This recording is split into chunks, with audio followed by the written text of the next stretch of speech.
They're usually as tall as they are wide, about 11 feet to the roof and 11 feet side to side. A typical monster truck, if there is such a thing, is about as long as any pickup, just over 16 feet. The wheelbase varies from 120 inches to 150 inches, depending on the builder. Fuel consumption, on the other hand, is another matter altogether. A fully blown alcohol burner will get 75 gallons to the mile. You heard right, 75 gallons to the mile. Or to put it another way, 70 feet to the gallon. On the other hand, a naturally aspirated or gasoline-powered monster will get 1 mile per gallon. Still not exactly the kind of mileage the American commuter is looking for.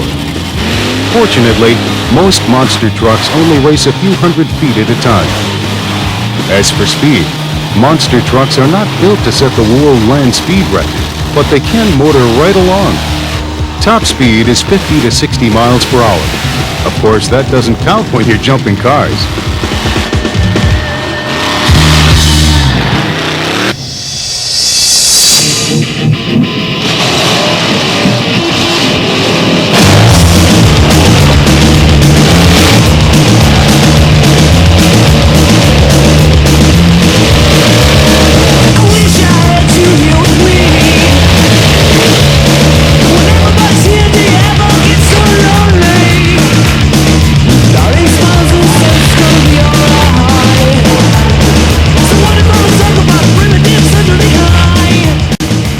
The steering wheel on a monster truck looks like a pickup steering wheel.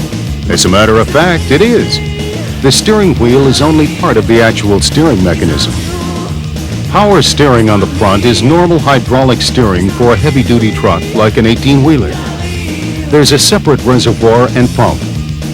The hydraulic pressure on the front tires is over 1,800 pounds per square inch. The hydraulic fluid is running at 6 gallons per minute while the wheels are turning.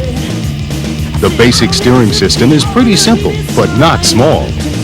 It's big enough to turn 5-foot wheels that are over 3 feet wide with a standard steering wheel.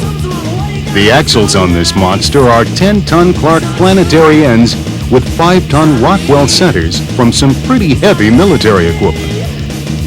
The rear tires can turn independently from the front. How do they do it with only one steering wheel? It's all done with this little switch, which most drivers run with just their thumb or finger. It activates an electric motor, which in turn runs the hydraulic steering, this time in the rear. Because there's less weight, it only takes 1,400 pounds of pressure per square inch to turn the rear wheels. All suspensions used to be leaf springs. Now the newer trucks are going to coil, big coil springs. Since they don't build shock absorbers that are big enough and can still fit a pickup, you need more than one. How about 4 or 5 for each wheel? While the newer coil springs provide better control because they generate better travel, they also create more travel. These heavy-duty straps stop the suspension travel from going too far. The way these monsters can bounce around, they could bounce right out of their frames.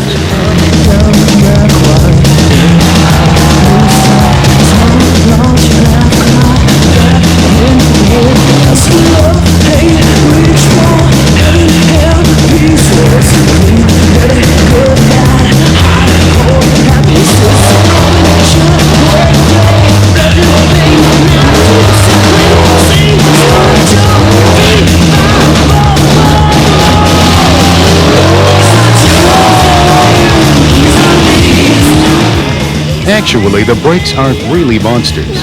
They're just really clever. On most vehicles, the brakes are on the wheels, whether disc or conventional shoe. But can you imagine the size of the disc that would be necessary to stop a wheel this big? It's been estimated to take a 3-foot disc brake. Here's the brake on a monster truck. It's just an ordinary car or truck brake. What's important is where it is, right here on the differential. This way, the brake gets a 19-to-1 advantage before the power is carried from the differential. No more power, and the monster comes to a quick and safe stop most of the time.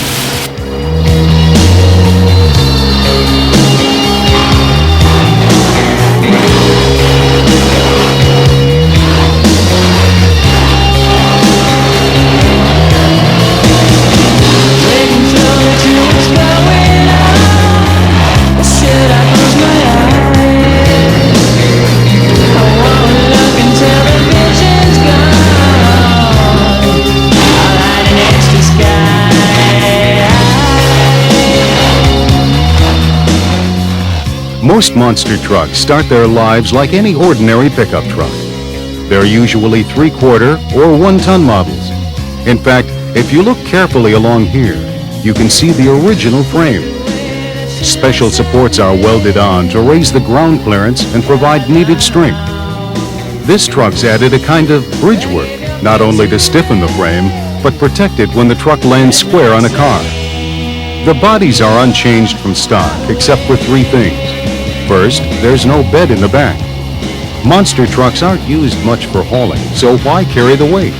Besides, this way it's easier to get to the fuel tanks. Second, you've got to move the door opening mechanism to the bottom of the door. No one is tall enough to reach a regular handle on a truck that's nearly 12 feet tall. And finally, there's the paint job. Some monsters, like Master of Disaster, use beautiful graphics, all hand-painted and lacquered for shine and protection. For safety, all monster trucks have roll cages and very heavy-duty seat belts. You can get really bounced around inside these trucks, even when you're careful.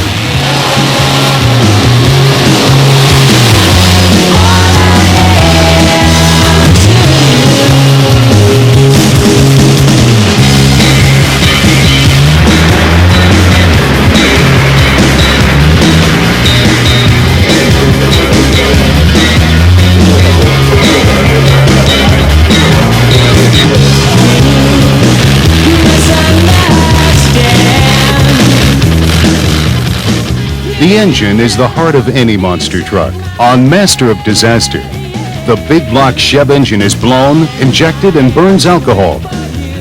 Its 572 cubic inches delivers almost 1,800 horsepower to all 4 wheels. The blower is belt-driven for quick, sure response. Injectors are used just to get the fuel volume to the engine. It's like a shower when the engine roars. The injectors are pumping fuel at the rate of a gallon every few seconds. Remember, monster trucks only go about 75 feet per gallon, and they can cover 75 feet in a couple of seconds. The oil has to be special anti-foaming oil. If you used ordinary oil when you're running on alcohol, you'd have a bubble bath made of engine oil. While the engines can run pretty hot, often 250 to 300 degrees, the algae burners have no such problems. The alcohol evaporates so fast, it cools the engine and can sometimes even frost up the injector. Monsters are so noisy because there's no muffler system of any kind. It would cut into performance. That's why most exhaust systems come directly off the header, 1 pipe for each cylinder. To help keep some of the noise from blowing everyone out of the place, the exhaust is directed straight down into the ground.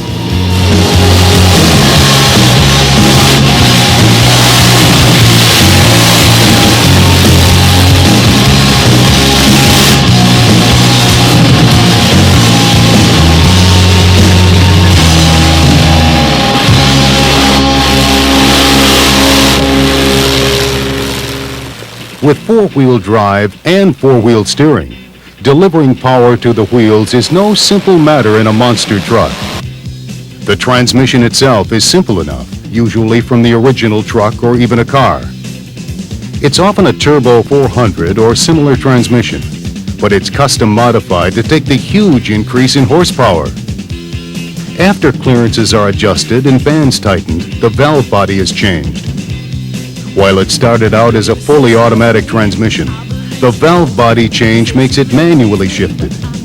In a race that covers 300 feet and lasts 10 seconds, most of it going up in the air or landing on the ground, no automatic tranny can respond fast enough. And with all that bouncing, who could find a clutch?